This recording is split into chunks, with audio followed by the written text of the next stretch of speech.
A few years back, I was about 22 to 23 years old and living in a small city in upstate New York with my then girlfriend and her daughter from a previous relationship. We'd been together for a few years at that point and had long since settled into a nightly routine between our jobs. We work overnight shifts for the same company on alternate halves of the week, so someone was always home with the kid. The most awkward night was always Tuesdays. My weekend was split between Monday and Wednesday, but I had to work a day shift on Tuesday to round my week out to 4 full days. She worked nights the first half of the week and needed to start her shift at the exact time I got out of work, so it was always this awkward rush to get home in time for her to leave. One night in particular, I was a couple of minutes late, so I didn't even get a chance to say goodbye as she rushed out the door on her way to work. I remember the light from the front hallway shone out through the open door into the street and caught me in its beam. We lived on the outskirts of the city on a street crammed with houses. All of our streetlights were dead except for the one at the far corner, so my house was illuminating the street with the door open.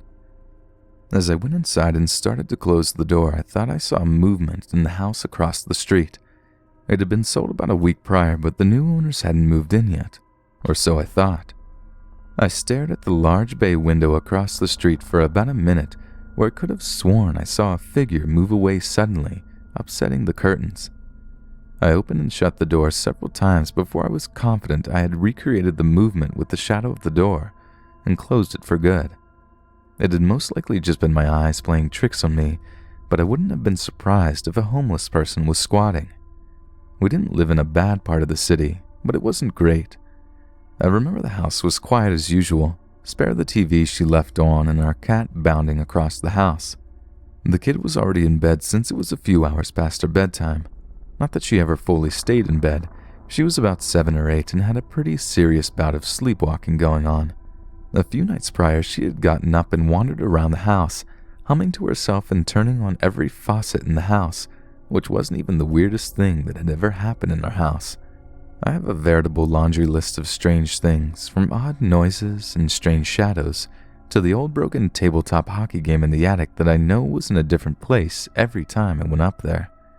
But this night had been very quiet and normal as usual. I had enjoyed some alone time with a couple of beers and playing some video games. It was about 1 a.m. when I finally checked the time and decided it was probably time for bed, since I had been up since about 8 to take the kid to school. So I shut everything off, checked the locks, and was headed upstairs when I heard it, a loud echoing bang from outside. I froze on my steps and listened. I heard it just like a gunshot, but I wasn't hearing any other noises. After a few seconds, I heard a soft thumping, like footsteps running down the asphalt. I immediately thought it was teenagers. This was around the time that Drano bottle bombs had become popular, and we still had a few failures from nearby idiots still littering on our street. I checked on the kid to make sure she was still asleep and went outside to see what was going on. I remember it was unseasonably cold outside for summer. I was dressed in a t-shirt and shorts with no socks or shoes on because I didn't think I needed them. Once out on the porch, I didn't see anything at all suspicious. Way down at the corner, our one street lamp was on, casting its gross orange light as far down the street as it could down the dark and empty street. A few houses at the opposite end had lights on inside their houses, but I didn't see any movement. There weren't any empty bottles strewn about, and I didn't see anyone on the street, so I was ready to go back inside when a motion across the street caught my eye. This time there was no mistaking it. Something was watching me from across the street. I started to go towards the house when I stopped. Something felt really off all of a sudden, and I wasn't so sure about leaving the kid alone. I justified it with myself by telling myself I would still be close by. I was only checking out what was going on across the street and that I'd be right back. I left my house and started across the street, bare feet slapping softly on the road. My feet were freezing, but I hadn't gotten shoes in my haste. It was quiet outside, even for 1 a.m. Usually there were cars, dogs barking, people shouting from the bars 2 streets down. But tonight, there was nothing. As I made my way up to the steps to the hopefully empty house, I started feeling hot as little waves of anger washed over me. It ebbed up from my core and left an acrid taste in my mouth like I was about to throw up. It was a familiar feeling that I couldn't quite put my finger on. I got hotter the closer I got to the window and front door, despite the cold breeze and freezing porch beneath my feet. I checked the front door to no avail. The window was frosted glass and I couldn't see clearly through it. By now the feeling in my chest was almost unbearable. It felt like the bile in my stomach was slowly rising up into my esophagus and would start to pool into my mouth soon. I fought back every urge to throw up as the bay window's curtains fluttered again. I had definitely seen a figure that time. I mustered a weak, "Hey," before I had a coughing fit and doubled over on the porch. I felt furious and sick at the same time, and was now so hot I was sweating profusely. I half crawled towards the steps as the front door clicked and swung open. The house was dark, but I could see inside, and at the end of a long hallway stood a large, shadowy figure. I had seen and heard stories of shadow people before, but not like this. Its body was grainy and fuzzy like I was looking at it through a screen. It was otherwise a featureless humanoid shadow that twitched from side to side like a DVD skipping over the same picture repeatedly. The only shadow person I had dealt with once years and years ago was the Hat Man, but this was nothing like that one. It stood at the far end of the house for a few seconds before rushing at me. The door slammed shut on its own just before it made it outside. The second the door shut, my anger and the heat subsided. My throat cleared and the burning feeling gone. I stood up and immediately got off the porch and started to run back to my house, desperate to put any amount of distance between me and that porch. My foot had no sooner hit the asphalt when a horn blared and a car barreled down the street. As I watched its taillights speed away down the street, I noticed the skyline glowing a very faint light blue. The sun couldn't be coming up because it was 1 a.m. I checked my phone to be sure and almost dropped it from shock. 5:34 a.m. I had been on the porch for over 4 hours. I had left the kid alone with the front door unlocked since 1. I ran as fast as I could across the street, no longer caring about my experience, just desperate to get back inside. I leaped up the stairs and bolted through the door. I could hear the kid crying upstairs. Her room was right at the top of the stairs, and as I ran up them, there was a soft breeze that blew against my face. She was sitting upright on her bed, bawling her eyes out, but otherwise fine. I held her while she calmed down, waiting for her to be able to tell me what was wrong. She said she had been woken up by a man who'd come into her room earlier. She thought it was me at first, but when she asked if it was me, the man told her no. When she started to yell for me, he had told her I was gone now and would never come back. She said he had told her that she had to come with him now, that it was time to go play. I asked her if the man had touched her and where he was now, and she said no, and that he had ran down the stairs just before I came in the room. But he couldn't have, because no one had run past me. I convinced her it was just a bad dream, that no one was in the house and that I wasn't going anywhere. She made me promise to make sure he wasn't in the house. "I promise," I said as I was walking out of her bedroom. "You don't know what he looks like." "Well, tell me, and I'll make sure no one who looks like him even sets foot on our street." "He was dressed in all black, with a big coat, with a thing up." "The collar?" She nodded. "What did his face look like?" "I couldn't see it. His big hat blocked it." I searched the house 4 times before my girlfriend got home and the kid got up for school. She didn't seem to remember anything, so I kept the whole thing to myself. I don't think I slept a full night for a week after that, and I never left the kid home alone in the house again, even to check the mail.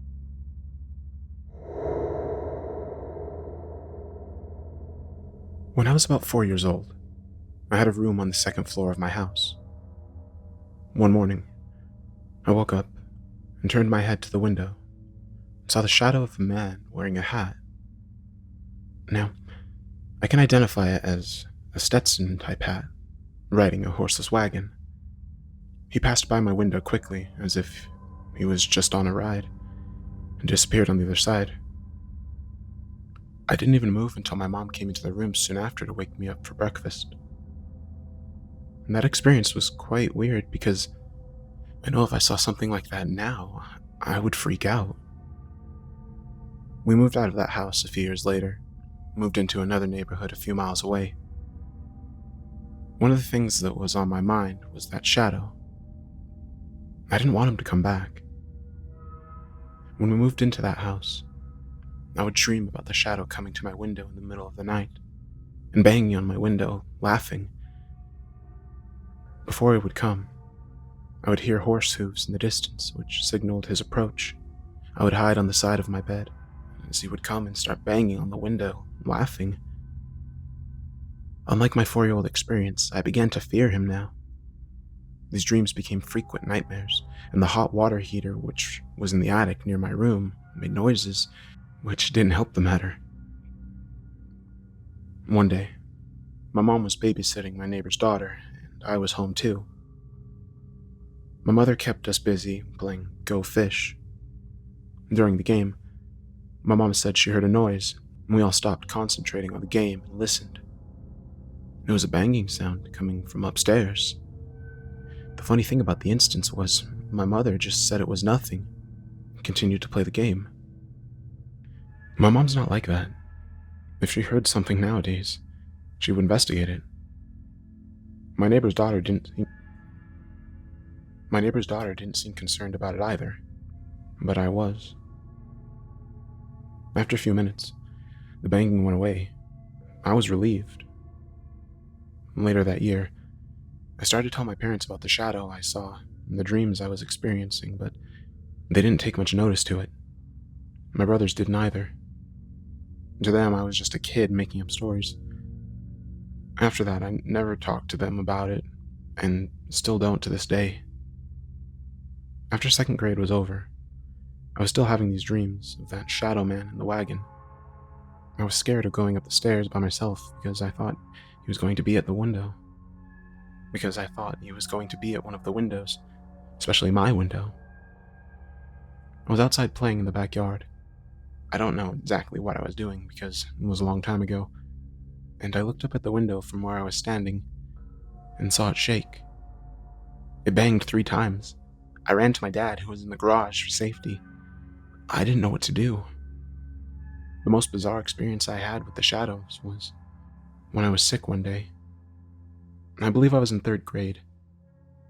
Sorry, I'm trying to put this experience in order, and I don't remember the grades I was in when these things happened. I had the flu. It was bedtime, and my mom told me to wait in bed while she went and got my medicine from downstairs. When she left, I was laying there and heard the hooves coming from the distance. I jumped out of my bed and ran into the hall, taking refuge from my room next to the door. The hooves stopped. I heard 3 bangs come from the window. I called for my brothers, but they didn't hear me or the bangs. Their rooms were down the hall. At that moment, I saw my mom coming up the stairs from the banister. She asked what I was doing out of my room. I peeked in my room and saw that the shadow was not there. I had a hard time sleeping that night. Gradually, the dreams went away. We moved overseas after the 3rd grade. I'd never had any more dreams of the shadow, but on one occasion when we moved back to the United States, I've also never had any more experiences with the shadow man either, and I'm very thankful for that too. I have told my friends about the experiences, but I know inside they're laughing. It's a hard story to tell them because it's odd. Usually you hear people talking about seeing ghosts, but I've never seen a ghost. But I have seen a shadow at my window. I know the story may sound weird, but it happened.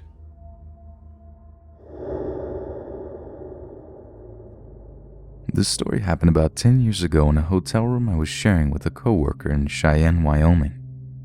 In the middle of the night, I woke up and saw something moving on the other side of the room. It looked like it was looking up and down my roommate on the far side of his bed. This thing, or whatever, had 2 legs and arms but no features. It didn't have a human form, at least not what one would imagine. Its arms and legs were very long and thin, and its body was wrong. human-like but very alien, thin but bulky at the chest, and its head had a strange, slightly oblong shape like a football, but not near as exaggerated, and from side to side, not front to back. It was also noticeably out of proportion with the rest of its body. After looking over my roommate, it lost interest and saw me watching it. Without making a sound, it crawled over him, then seemed to crawl down the edge of the bed, which was odd because it must have been around 6 feet tall, and vanished from my sight for a moment. Then, it crawling up my bed, it was on top of me. I couldn't move or scream during this entire ordeal. I should mention now that I've had sleep paralysis once in my life, and while as terrifying as it was, nothing quite like this. So now I have this thing on top of me, and all of a sudden I feel whatever it is makes me feel like I'm being drained, like it was taking the energy from my body, my soul, my mind, everything. This is usually where I stop telling people about my story because I know this is where things get really, really weird. As I can feel this dark, not evil as in from hell, just dark, thing taking my life away, something from deep inside me fought back. I felt energy building up inside me like a runaway reaction, and all of a sudden it just released upwards. Try to imagine the power of a nuclear bomb, but without all the destruction. That's what it felt like. I couldn't see it with my eyes, but I could see it inside my mind clear as day. Whatever that thing was after, it got far more than it came for. Fuck, this sounds so made up, but it seemed like it vaporized. I saw the black edges of it wisp away, then the rest of it tear apart and vanish. Remember when I said really, really weird? Let's continue. In a moment, my entire hotel room was filled with something else, but they were different. They were all about 4 feet tall and made of shadows as well, but with a much more human-like shape. The only thing that you could see on it was what looked like a belt buckle with a light yellow glow. During our talk inside my head, they said the buckles were what let them travel here. These things were kind, and they had a lot to say. They told me that all humans have a different degree of energy, and with what I had just done, I got their attention, and they would be coming for me. Let's get weirder. They went on to explain what it was they were doing. Apparently, this was a fucking field trip. They were from some other dimension, and the class was studying the power of suggestion. I asked them to show me. I said, have the person 2 doors down from me take a step outside for some fresh air. This was January in Wyoming at 2 a.m. Nobody is going to do that. They agreed and told me I had 10 seconds to go and see. I was too scared to open my eyes, even as my mind counted down. They didn't count for me. After about 12 seconds, I jumped up and ran to the door, pulling it open. Nobody was there. Then I heard the door 2 rooms down close. I never saw them, but I have no doubt that that person in the room came out for a moment. I heard it without a doubt. 10 years after the fact, and I've tried to explain it away, but it is what it is. After this happened, I looked into this kind of stuff extensively. I never did find anything about belt buckles or dealing with groups of nice shadow people, but I did come across psi vamps and things along those lines that fit the bill. This is my story. Maybe it was a dream, but it sure didn't feel like it, and doesn't explain me missing the other guests by exactly how much I went over the time limit.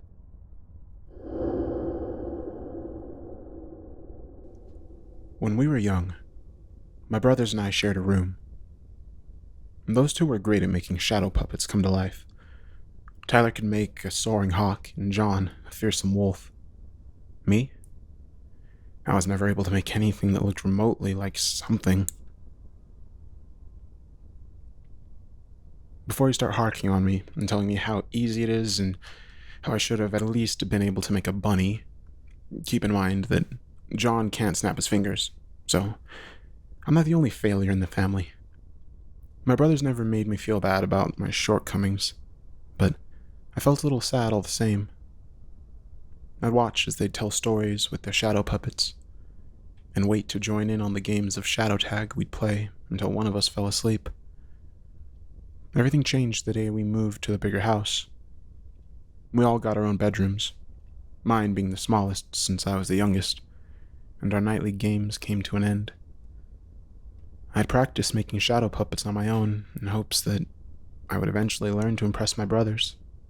But no matter how hard I tried, I never really got any better. One night, I'd stay awake, practicing later than usual, knowing my brothers and I were going to have a weekend sleepover. I was exhausted, my head bobbing and my eyelids drooping, but something suddenly snapped me awake. A shadow crept into view from below. Much like my own shadow puppets, it wasn't a distinctive shape. It was an upright, large oval with 8 little tentacles wriggling out from the top. I managed to mimic it, bringing my hands together and crisscrossing my fingers. The shape bloomed like a flower, opening wide and then snapping shut. It kind of reminded me of a Venus flytrap. Thinking it was one of my brothers under my bed, I called out, "Tyler?" No reply. "John?" Still nothing. "Not funny, guys," I whimpered. The shape opened and closed twice. I pulled my blankets up to my neck and slowly pushed myself to the edge of the bed, even though I fully anticipated finding one of my brothers hiding under there, waiting to jump out at me. Even though I was ready for it, I was still nervous and tense. It was like watching the villain of a horror movie slowly creep towards the heroine, knowing full well what's going to happen, but being anxious all the same. The fear was palpable. I could feel my heart thrashing and throbbing like trout out of water. I took a deep breath, braced myself, and looked under the bed. There was nothing there. Just dust bunnies and the robot toy that I'd lost earlier that week. I tilted my head back and looked at the wall. The shadow puppet was still there, snapping its maw open and shut and over again. Then, suddenly, it darted closer to my shadow. I quickly pulled my torso back onto the mattress and turned off the light, and hid under my blanket until I passed out. Come morning, I dismissed it as being a bad dream. That night, I showed off the cool Venus flytrap shadow puppet that I'd learned to make thanks to that nightmare. "The heck is that supposed to be?" complained Tyler. John laughed. "Lame." Ugh. Oh, word. They weren't pulling any punches. I couldn't have felt any more uncool if I was forced to go to school with suspenders and braces. Still reeling from the soul-crushing roast I'd received at the sleepover, I spent the rest of the week trying to perfect my craft, but kept falling asleep before I had much time to practice. Then, one night, the buzz of my flashlight woke me up. I opened my eyes, saw its flickering halo on the wall, but didn't find it on my bed. It had somehow fallen onto the ground without waking me up. A weird shadow was slowly inching from one side of the illuminated circle to the other. It had long ears, a spindly body, and a morphed tail shaped like a question mark. I was petrified, and then it got smaller as the thing casting the shadow moved farther away from the source of light and closer to the wall. My cat came into view and stared at me as though trying to say, "The heck is your problem, man?" And that would have been a good time to let out a string of expletives, but at that age, even in the most private of moments, I didn't dare utter those words. I was still at the age where I thought my mom literally had eyes in the back of her head. Hell, I'm an adult now, and I'm still not convinced she doesn't. My cat disappeared from view, but I could tell where she was based on her shadow. She started darting back and forth and pouncing on nothing in that way that cats tend to do for no good reason. Since she seemed to want to play, I stretched out my hand over to the side of the bed and wiggled my fingers. Unsure whether she'd go directly for them, or for their long shadows on the wall. She seemed torn between the two, at times throwing herself at the wall like a bird in a newly cleaned patio door, and others nuzzling my fingertips. I stopped moving when I saw the Venus flytrap-like shadow emerging. At that point, my cat was out of view again. Her shadow showed her standing sideways, looking at the new shadow curiously. I heard her hiss, saw the hairs on the back of her body raise like a mohawk. In one fell swoop, the Venus flytrap opened, darted towards her shadow, and snapped shut halfway through. I jumped, let out a yelp, and looked over the side of the bed. I wish I hadn't. I could have spared myself a lot of hurt if I'd just closed my eyes right then and there and pretended I didn't see anything. Instead, I have a mental image of it now. An image I'll never be able to wash from my mind until the day I die.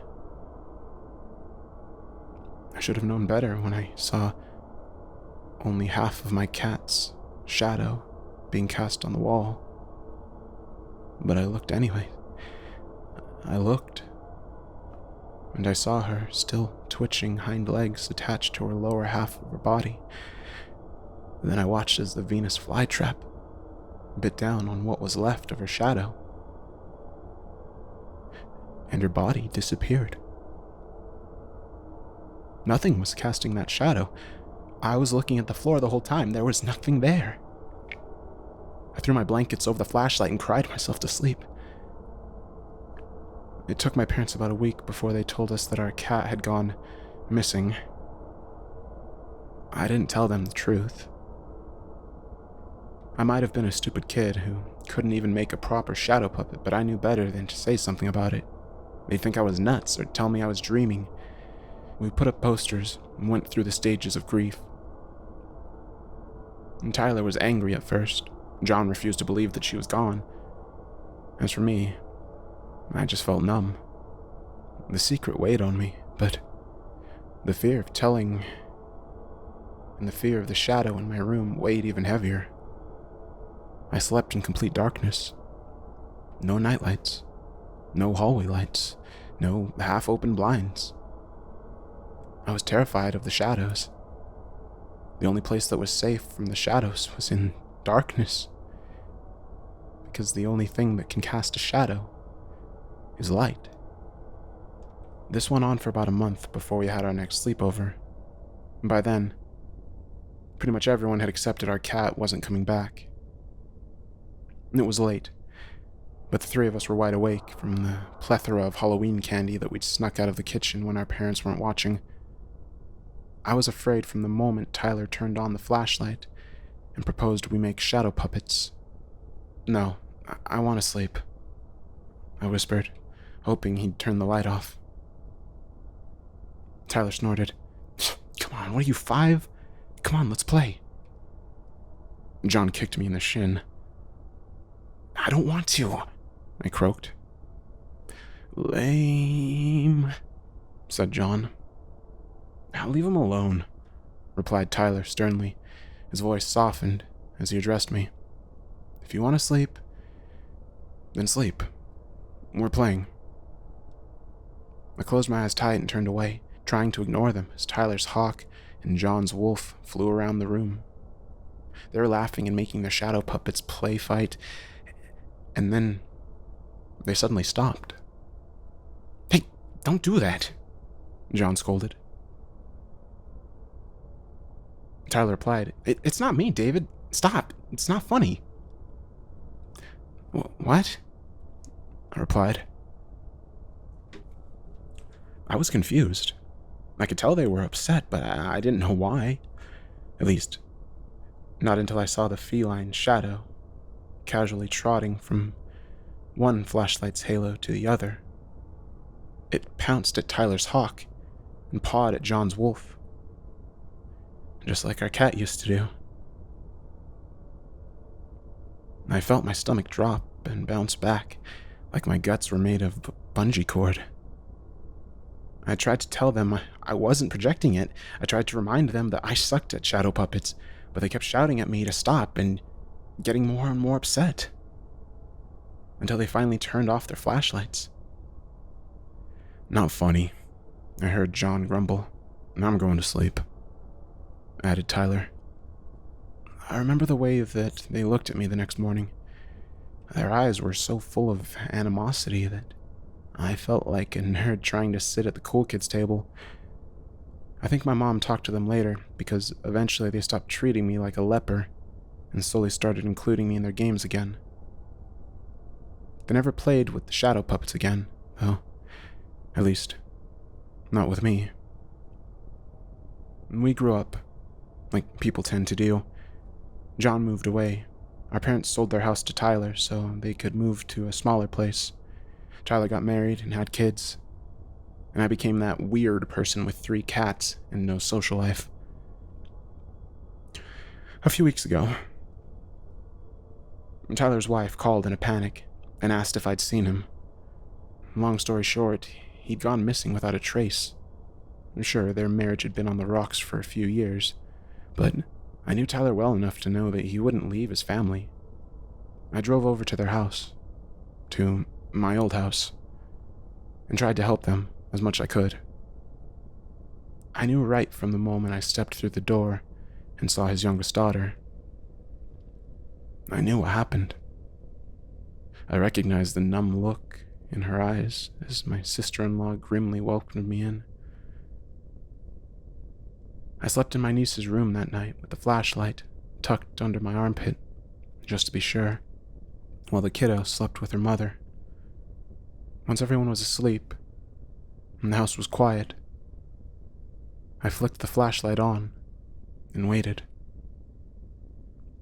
I found the Venus flytrap in the corner. A hawk flew across the ceiling, and my cat came running after it. In an eternal game of shadow tag.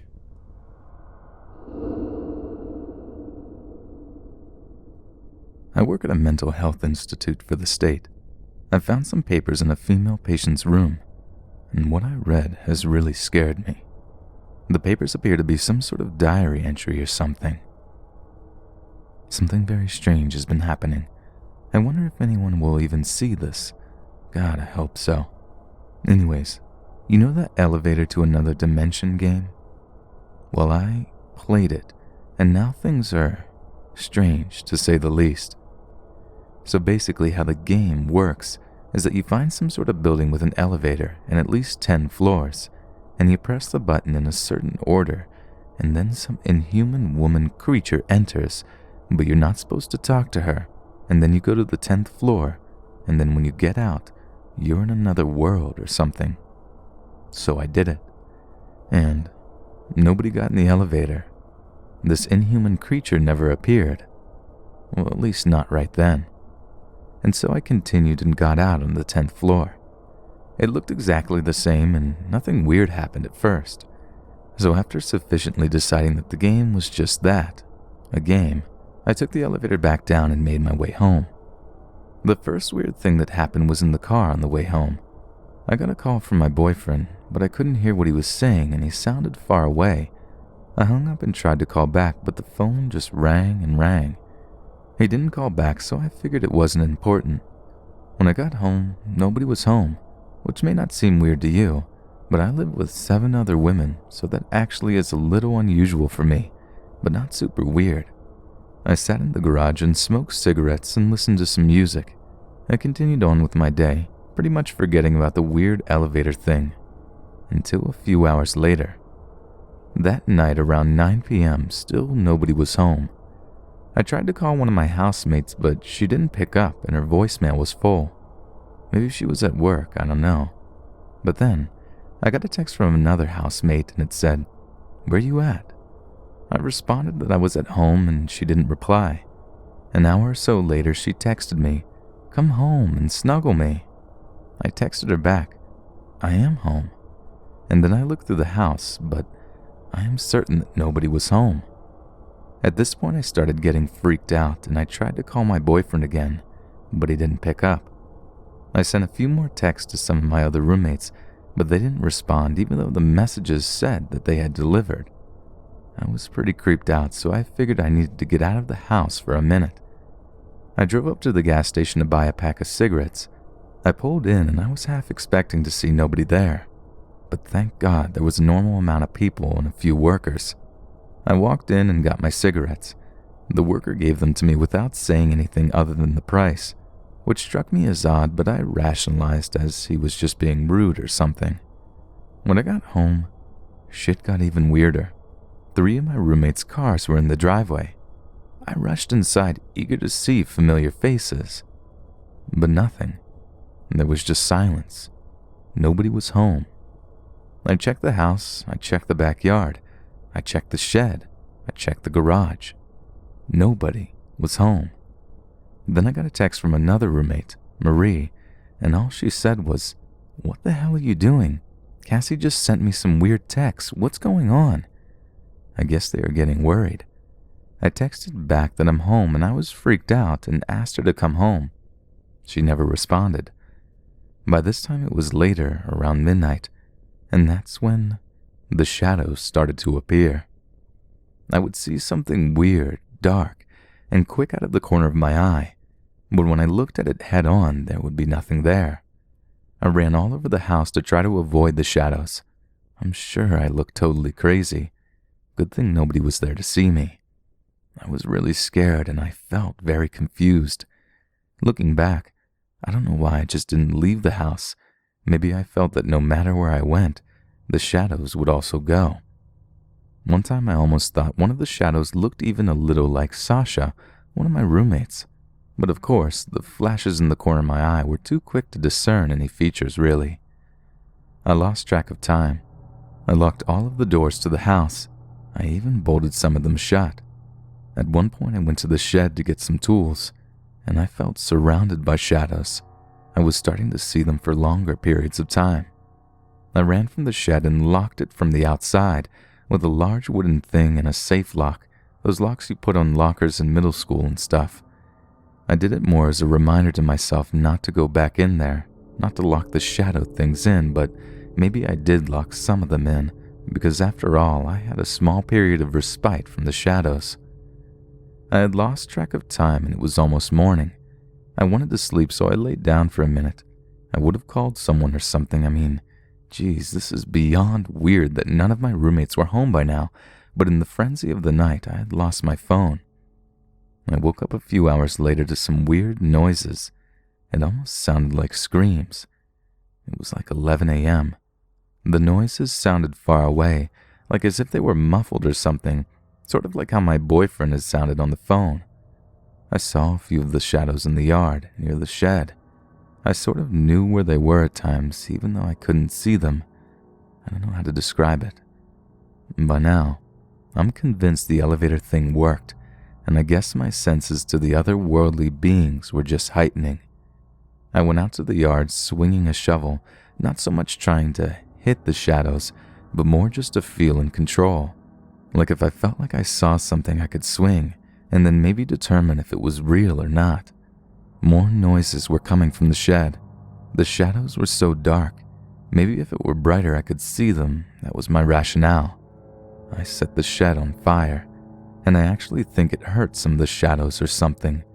Muffled screams of agony came from the shed as it burned. I looked all around my neighborhood, and I didn't see or hear anything. Granted, we don't really have neighbors. It's sort of a rural area, but there are a few houses sort of visible, several hundred yards away. I couldn't see anything at any of them. I went back into the house and heard my phone ringing, so I ran in and located it. It was my boyfriend again, but I couldn't hear what he was saying. I eventually hung up and saw that I had several texts from last night when I had misplaced the phone because I was running from the shadows. Several texts from my roommates, including, "What is happening? What's going on?" and a really weird one that said, "Let us out." And I didn't know what to think. I unlocked and unbolted the front door and went out to the front porch to smoke, and I noticed all of my roommates' cars were home. I was so confused, I even looked through the house again. About that time when I was outside, I noticed a shadow again. I ran inside and locked the door. By now it seemed that those shadow people, or whatever, couldn't go through locked doors, which is good, I guess. I then saw several more shadows outside the windows, and I heard weird yelling. One almost looked like some sort of policeman out of the corner of my eye. Some of the yelling almost sounded like, "Hands up, we're coming in," or something, but I'm probably hearing wrong. I was upstairs hiding in the attic when I must have fallen asleep, because now I don't know where I am. It's very small and has a weird fluorescent light. There was a big door, and it's locked. I guess the shadows are mad at me for locking them places, but at least it keeps me away from them. I haven't really seen any shadows recently, or anything else for that matter. Somehow, food sort of appears in my room, and I have this pen and paper and stuff. I don't know what to do. I think I really need to get back in that elevator and get back to my world. I don't like this other world.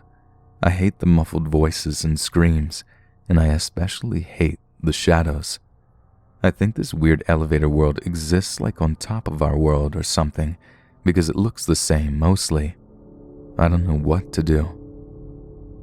Pretty weird, huh? And by the way, that patient murdered all of her roommates. Some of them she slashed up with a shovel, and the rest she locked in a shed, and they all burned to death. Her boyfriend hasn't been found, but he may have not even existed. The patient doesn't speak. She just sort of stares at you. It gives me the creeps. I have work tomorrow, so that's all. Good night.